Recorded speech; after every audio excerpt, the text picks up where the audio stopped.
All right, you guys can see this, right?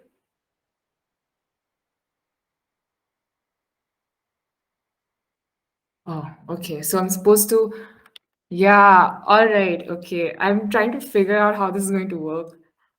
Thank you. Thank you, Aku, for your presentation. It was really nice. And thank you for taking it over. I'm so sorry, guys, for the network issue. Um, Hi, I'm Chingrimi. I'm based out of Ukhrul as of now. And yeah, I belong to the Tangkhul Naga Tribe in Manipur. So that is basically my introduction. Um, all right. But however, I was born and raised in Guwahati. So I'm technically not like very as Tangkhul, or I don't know how I would like define my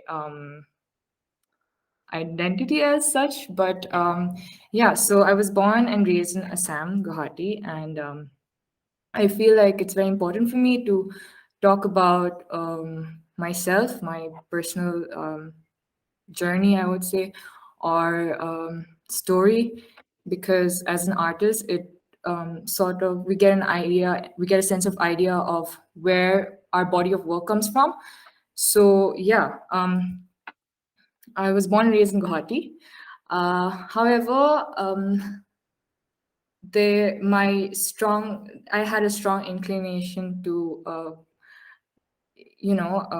got inclination towards like calling myself as a Tangkhul Naga. So I think I'll just share a quick story. When I was like in class 4 or 5, I guess, I'm not sure. Um, there was a man in school. Random. I don't know why I'm sharing this story now, but like there's a guy in school who asked me where I'm from, and I said, and this was in Guwahati. So I I had a hard time trying to understand. Um, I mean, I was just a kid, and I had a hard time trying to understand what my Naga identity meant, what it meant to be a Naga in Manipur. So um, I was just startled there. And then my cousin comes in and he goes like, "Oh, we're from Manipur," and that's how I feel that introduction of "I'm from Manipur" has stayed with me for so long that even when I went to college, when people ask me where are you from, I would uh, choose to say I'm from Manipur rather than I'm from Guwahati, Assam. I don't know. I think as Naga, or maybe it is uh, the Naga identity, or the fact that us Naga people have a very strong sense of our Naganess. Or I don't know. Yeah. So I think I'm going all over the place with this introduction, but I think when we talk about our identity, we are very firm on where we're from and who we are. So the very fact that my Naga identity and my introduction of I'm from Manipur stayed with me became sort of like the kind of identity I carried with myself to when I was in college. So this is like a map of India, and I have just pasted just um,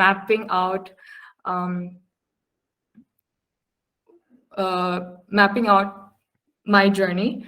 So every time, I mean, in college, I think people sort of are interested in knowing where you're from, your identity, and and they would ask you where you're from. So, like I said, organically, I would talk about being from Manipur, and so a lot of times there is like this generalization and this general notion of your story. The very fact that you have just given these keywords to the people, they sort of assume that you come from these experiences, these knowledge, you tend to do these things more often than the other things. So, and for some reason, I found myself even sort of confirming to those ideas.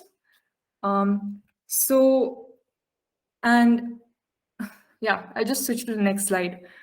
Um,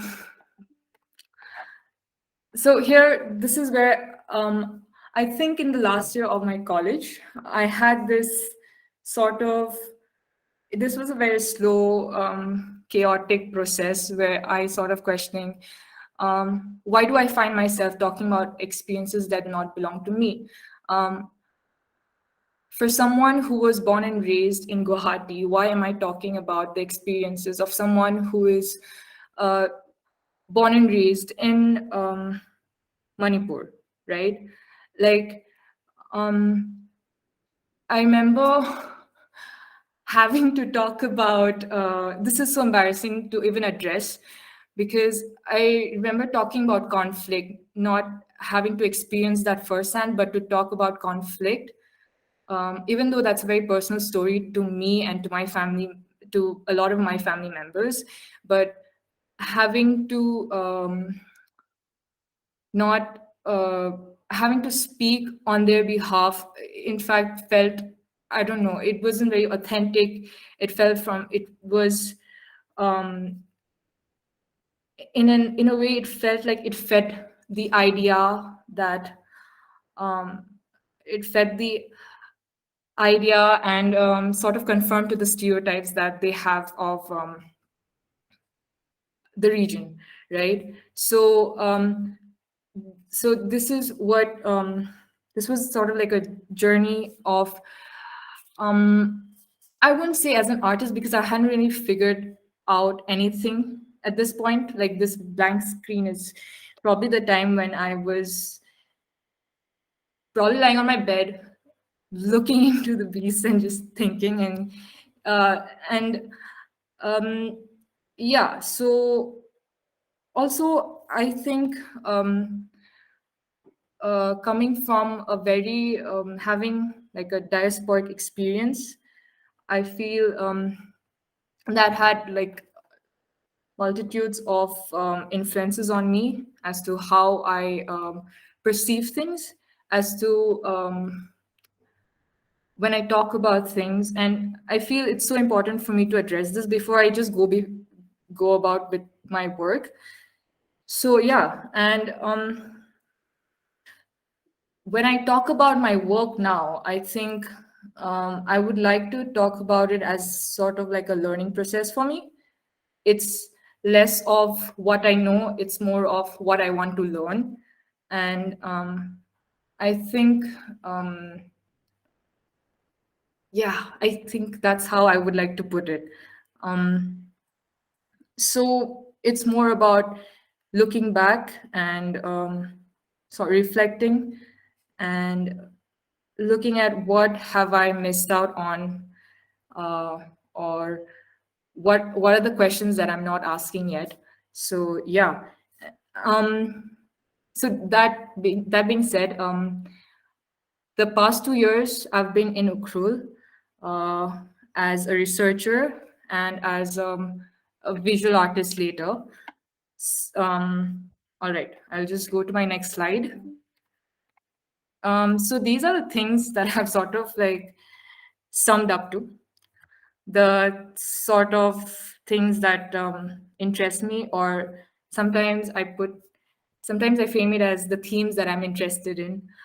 I really don't, I feel like what you guys will get out of this is Chingrimi just doesn't know because the number of times I'll be using I don't know in this presentation. Anyway, so culture and identity and community are the three things that I normally sort of put it out as. But there are so many aspects of culture that I want to explore.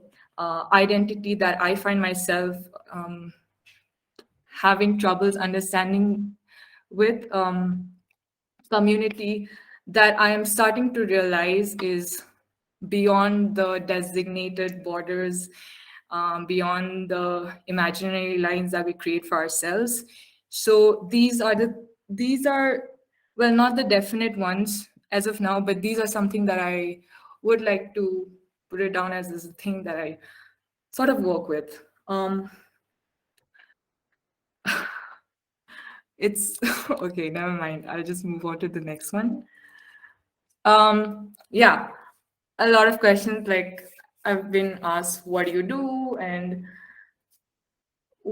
3 months ago, I think I would probably said, oh, I would still be having a hard time explaining it to people.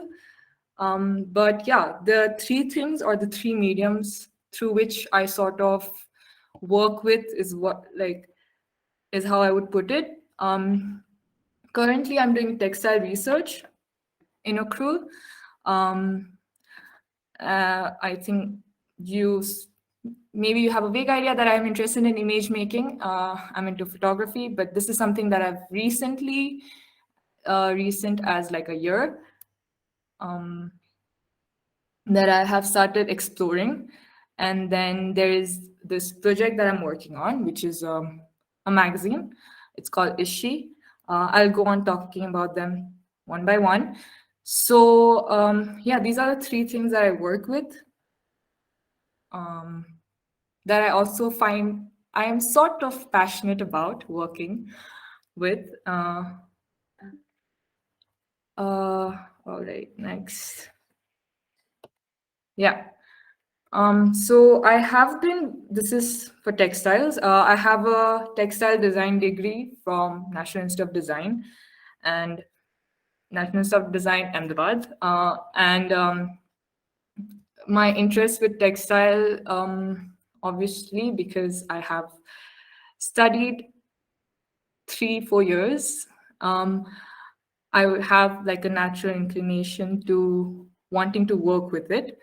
Though I'm not designing textiles as of now, but I am researching and currently working on a documentation project with the women's organization here, the Women's League, the Tangkhul Naga Tribe, which is a CSO body, women's body. And currently we're trying to come up with a well documented um, book on Tangkhul textiles, because so far there is no, although researchers have done their research, but there's no compilation as such on these traditional textiles. So this is what we're working on. um, Yep, that's it. That's the second one, is the magazine that I talked about. It's the, well, we call it Ishi. It's a this is a this started out as a classroom project, and now there are 4 people who work on it. Um, um, One of them is Purnima Shinde from Pune. She's a Marathi. She was in the same batch as me, and we sort of had worked on this in college and proposed it to Prince Cross Fund, and they were supporting us for this. They were supporting this project for a year. So now currently there are 4 people. Two of which is Pokrizit. One of them is Pokrizit Marina, and another one, Sokhmi Shishak. And yeah, so Ishi means us in Tangkhul, and it's a magazine that is exploring indigenous experiences. I feel even if we speak of our experiences as, even if there have been discussions, there are these discussions that we don't have in public. There are some discussions that we only keep within our cousins, within our friends, within friends who we trust, within these close and safe spaces that um, we create for ourselves. So Ishi, which is a magazine, and also a lot of other things, is an attempt to sort of talk about these things that we don't talk about. In fact, uh, the whole idea about Ishi was sort of to look beyond the people we called our people. I think this is very common in our own communities. If we sort of reflect back on our own communities, we have a there are certain communities that there are certain people we can call our people. There are certain people who we cannot identify as our people. So this project is in a way an attempt to look beyond the idea, the notion of community, the notion of us and them, and everything in between. So yeah, also if you want to check it out, we have um, we have our own website, and it's called ishi.place. We have our Instagram page, which tries to be active from time to time. So yeah, and and we do workshops. So under the Ishi project, we have we have tried to come up with workshops too, where which is focused on youth, which is focused on the younger people, um, and sort of make come up with interactive sessions where we can discuss about certain things that we do not naturally discuss about. Well, this this discussion, this workshop took place in my church in Guwahati. We have a community church, and we screened Percy Polis of all the things. So, um, and yeah, so we did a lot of. I'm not sure if some of the things that we discussed about would be approved by our youth pastor, but it was, yeah, it was an interesting session. So all right, next slide. uh, okay, so this is about the image making part. um, this is a medium that I have only recently um, thought as maybe something that I can work with. I and the thing about photography was that I think I had certain ideas of what photography should be and should not be. Um, but lately, I've started to become a little comfortable with the medium, and sort of trusting myself with the process. So this was my recent photo essay, Our Belongings, which was uh, which was a study of objects to understand the relationship of space and time and people. Uh, I'll just quickly talk about this photograph. This is a photograph of an aluminum bottle that was gifted to my grandmother, um, gifted by a Japanese soldier, and and they call it tumile. The so this was something that intrigued me and my relatives, as in why would they call an aluminum bottle a tumile? So there have been a lot of speculations within uh, within my family members and me and a lot of other people, that perhaps the name tumile could come from from the interaction between the soldiers and the local people in the space. In Tangkhul, when we ask for water, we ask Tirumale, as in, do you have water? So the speculation was, could it be that the Japanese people were trying to communicate with the local villagers, and maybe Tumile is just a corrupted version of the Rimale. So it is it is a simple item. It is an aluminum bottle which is sort of rustic, sort of dusty, sort of not new, but there are a lot of meanings. Um, there are a lot of meanings to the objects that we keep, and this was the starting point of this project. So yeah, and I'll just quickly go through the uh, slides now.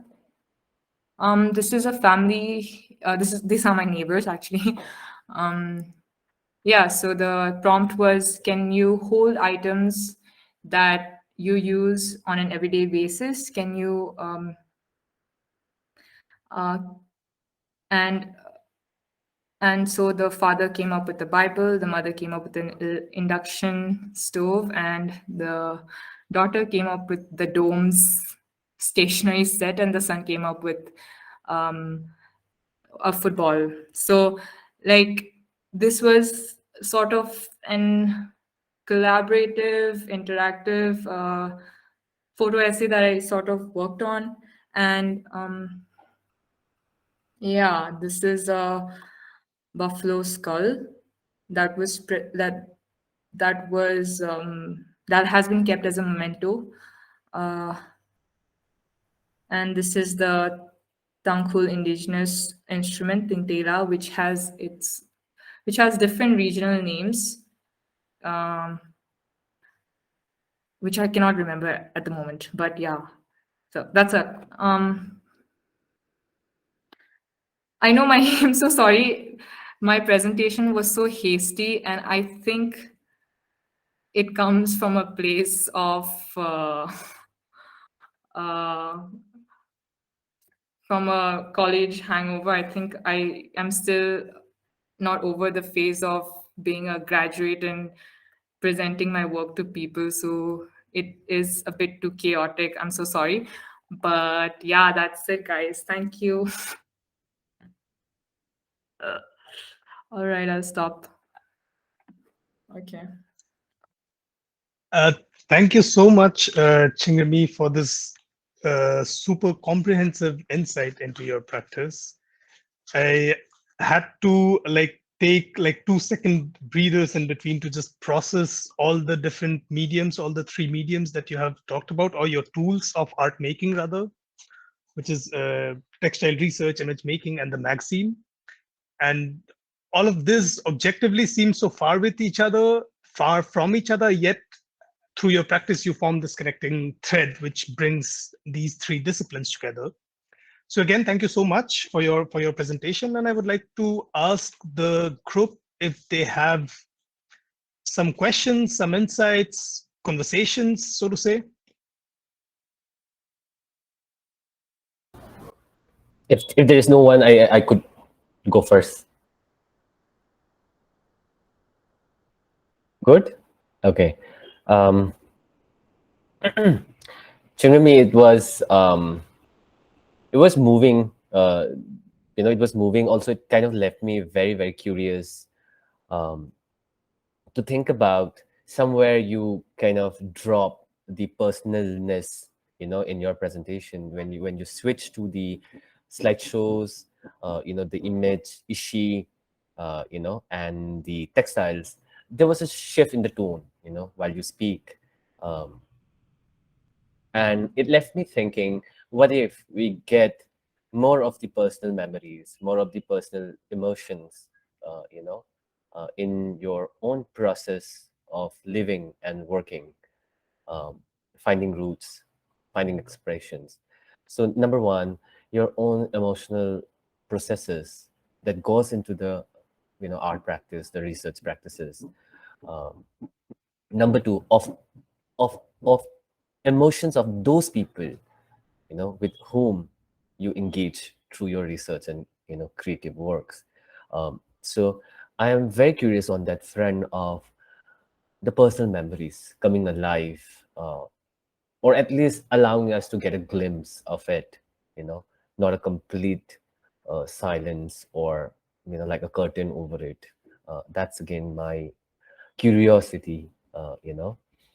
The other part is where, again, please correct me if I'm wrong.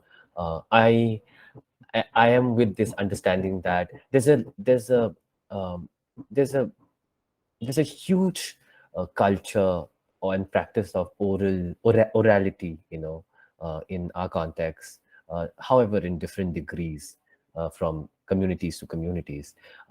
We pass on, I think, a lot through, oral histories or oral stories. We pass on a lot, and the visual as such, which there is so much visualness in your work. So again, I think I'm curious as to the process of how do you translate oralness or everydayness, into into visuals, into scapes, into art expressions. So what is the process? So in a way, I think the questions are also kind of, it's not even questions, it's reflections. It's also kind of part of the same, idea, wherein where are the personal, sentiments and emotions, and how, and also at the same time, the orality and everydays, how does that translate into museumize, digitize, you know uh, creative research, expression. So the process, I think I'm very, very interested in. So yeah, thank you.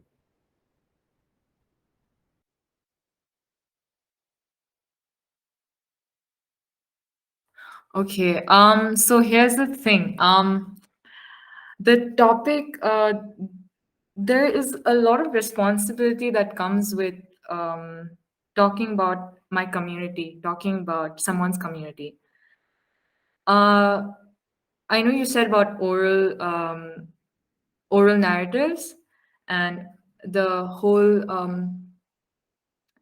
our rich oral tradition, which has been documented in songs, in stories, and as of now, it's something that I'm still very scared to work on, because as an artist, I have to be honest with my process. I don't think, I mean, as of now, I don't think I'm capable enough to uh, tap on that particular body of art. And sure, it is something that I would love to work on. That is something that I would like to translate in my visuals. But I'm also wondering, would visuals sort of justify what the richness? Would visuals do I, as an artist or as a creative, have um oh, okay, yeah. Right, it's not a question. But so, like, this is what I have, the kind of tools that I'm sort of working with right now are also just a process for me as an individual, not as anything, not as uh, just as a person, to understand what is it really like to be uh, the preserver, the person who is um, holding this much knowledge, who is sort of um, like, so I'll just talk about my project, Our Belongings. uh, you'll see that the last image with the music, sorry, with the music instrument. Okay, where is it? With the tingtela.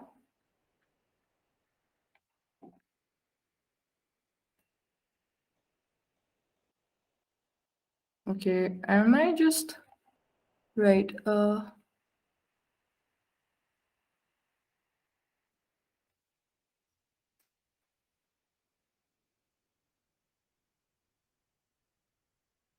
Okay, yeah.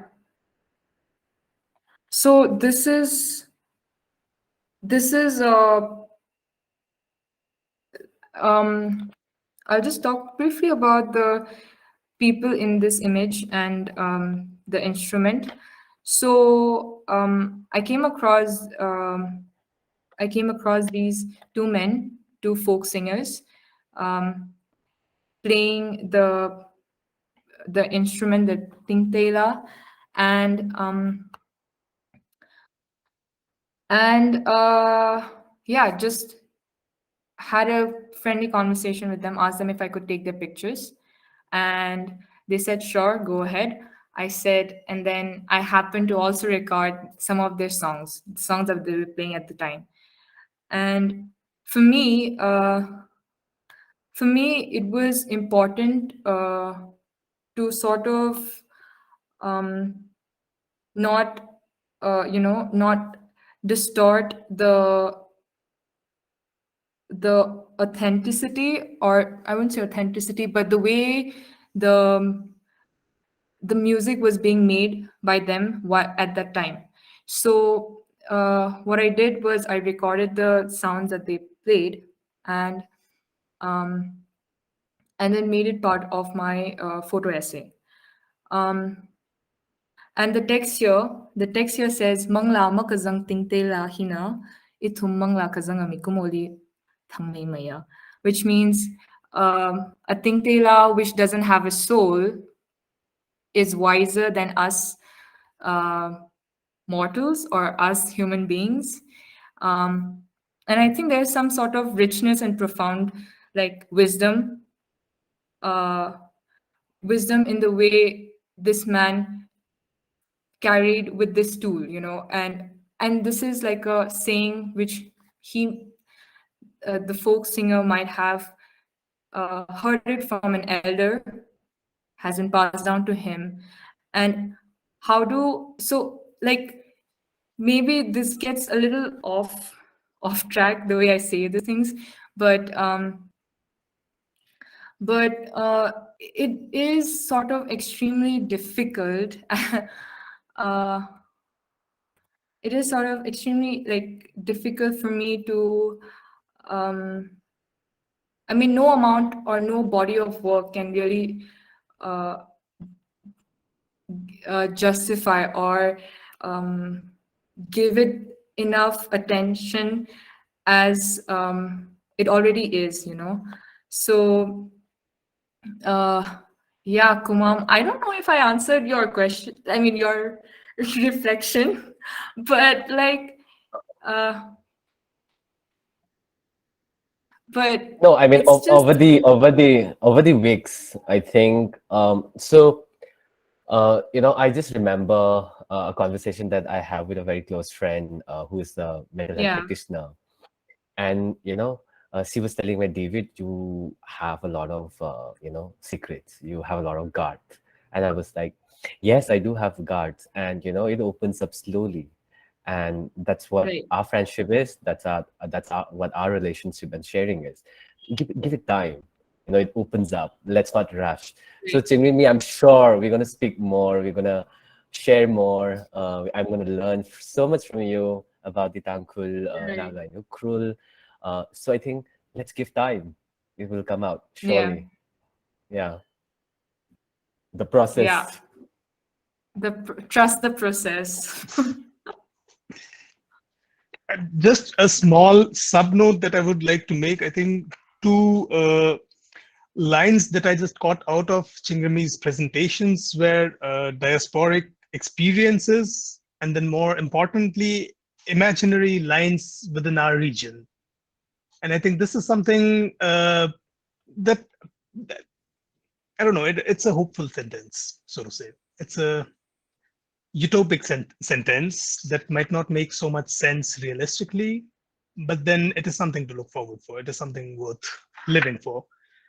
And yes, I also agree to Kumam that I have also many questions, but then I think that it's important to give it time. It's important to process the thoughts, and uh,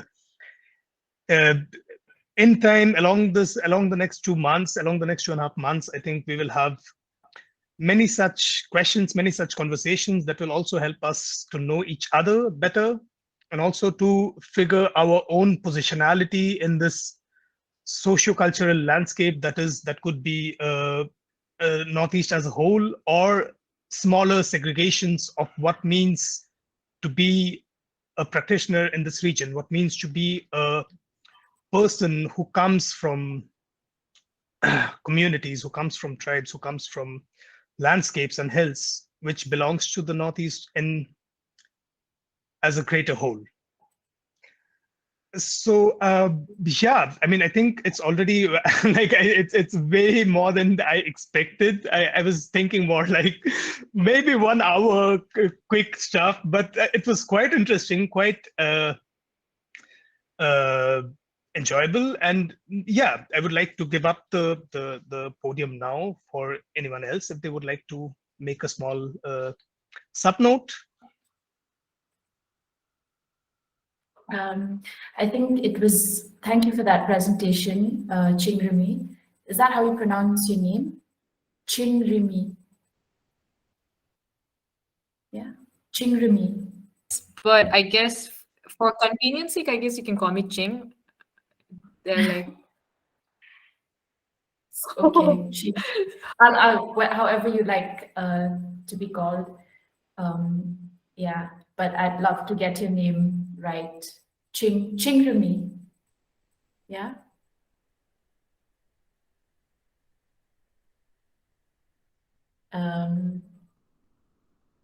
just said no, don't do that. But it's okay, it's fine. Sorry? Yeah, Ching is all right. Yeah. Hello, can you hear me? Yes, yes.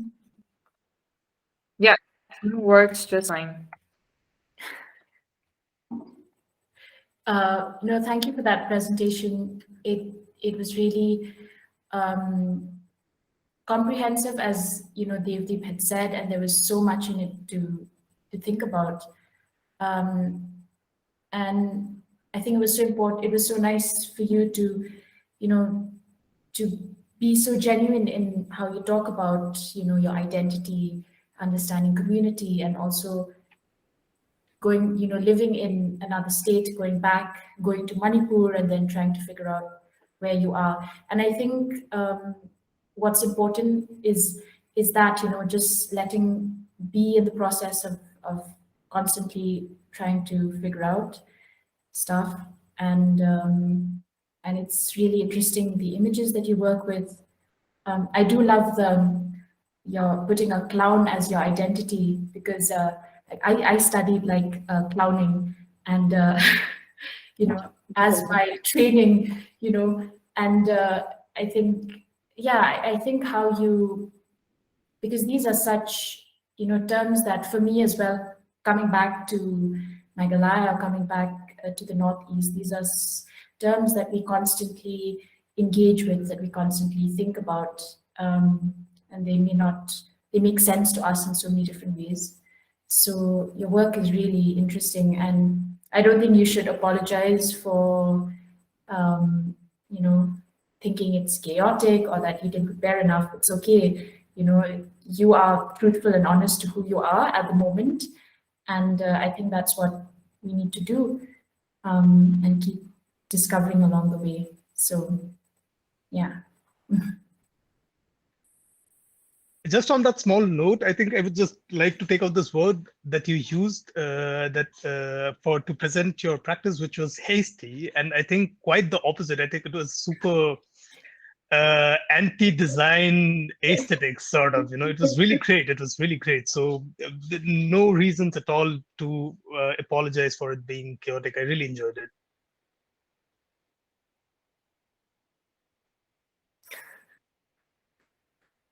Okay, I think that's it. That's it. Yeah, Aku and Rishi, and also from Oppo Collective. I really don't know who's there. If you have some things to add, I welcome you. Yeah, Chingrimi, thank you for your presentation. I really enjoyed, and I just wanted to add. I also own Tingtila, the instrument. Last year, last year I came down to Ukhrul and met this all folk artist. Ningmaso, his name is Ningmaso. I don't remember the name of his village. I requested him to make one Tintila for me, and he made it, and it's going to be part of my museum. And yeah, just wanted to say that.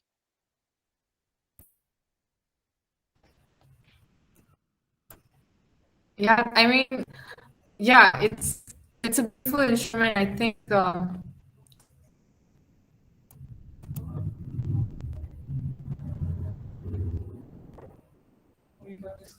Yeah, I got disconnected again. It's okay, it's fine.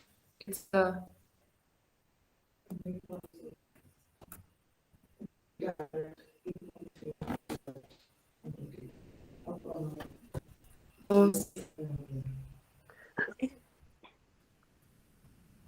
oh my God.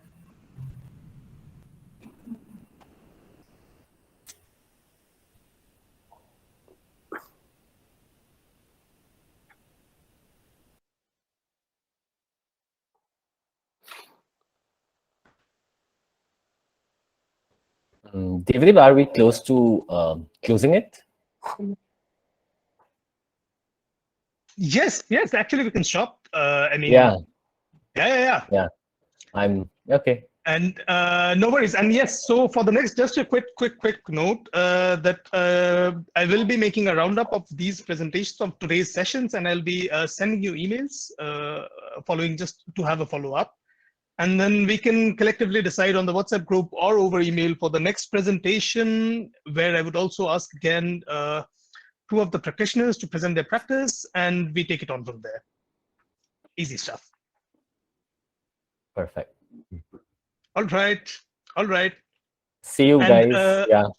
Bye. Yeah, Bye. and people from Upu Collective, thank you so much for joining. I could really wish that I know who you are, but eventually I'm pretty sure that we'll find out.